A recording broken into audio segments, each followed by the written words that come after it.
Tu as le pouvoir. Alors choisis le prochain film en fin de vidéo. Tombant dans une invasion de zombies, nous suivons Shaun et Ed qui essaient de survivre à cette inattendue fin du monde. Entre humour et horreur, Shaun of the Dead est rapidement devenu un classique dans la comédie horrifique. Prenez votre meilleure hache et partons ensemble, direction 5 fées, sur ce film.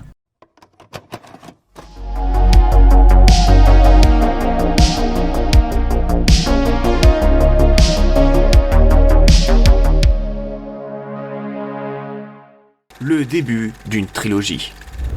Comme c'est la première partie de la non-officielle trilogie des Cornetto, l'emballage rouge fait son apparition dans ce film. Selon Edgar Wright, le rouge représente le sang et les zombies, qui est le motif principal de ce film. Pour les autres films de Wright, Hot Fuzz fait apparaître un Cornetto à l'emballage bleu, représentant la police.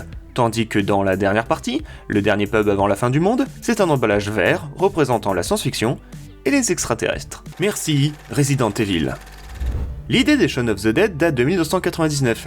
À cette époque, Edgar Wright réalise la série télévisée Spaced sur la chaîne britannique Channel 4, sitcom avec l'acteur Simon Pegg, également scénariste du programme. Dans l'un des épisodes, Pegg se voyait piégé dans le jeu vidéo Resident Evil 2 et combattait des zombies. Grand fan des films de morts-vivants, l'acteur et le réalisateur, Edgar Wright, prirent tellement de plaisir à tourner des scènes qu'ils décidèrent de faire équipe pour mettre en chantier un long métrage mettant en vedette des zombies. Référence à Romero. Juste après que Shaun eut appelé sa mère, Barbara, pour la prévenir que lui et Ed viendraient la secourir, Ed dit ceci. Cette réplique est un clin d'œil au film de la Nuit des Morts Vivants réalisé par George Romero et considéré comme l'un des piliers des films de zombies. L'héroïne principale, qui s'appelle justement Barbara, se fait narguer par son frère en disant « Attention, ils viennent te chercher, Barbara ». George Romero a été tellement impressionné par le film qu'il a demandé à Simon Pegg et Edgar Wright de faire une apparition dans son film Le Territoire des Morts en 2005, où ils apparaissent en tant que zombies. Un pub. Le tournage a eu lieu entièrement à Londres, notamment à Hurling Studios. Plusieurs des scènes extérieures étant filmées dans le nord de Londres, à Crunch Head et à Fitzbury Park.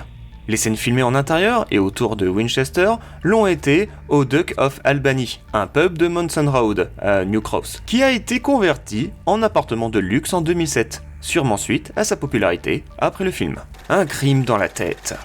Le prénom du personnage principal, Shaun, ainsi que la réplique redondante « Ce n'est pas mon père, c'est mon beau-père », font référence au film Un crime dans la tête sorti en 1962 avec Frank Sinatra, où un des personnages principaux, Monsieur Shaw, était exaspéré à chaque fois qu'on lui parle de son père en voulant désigner son beau-père.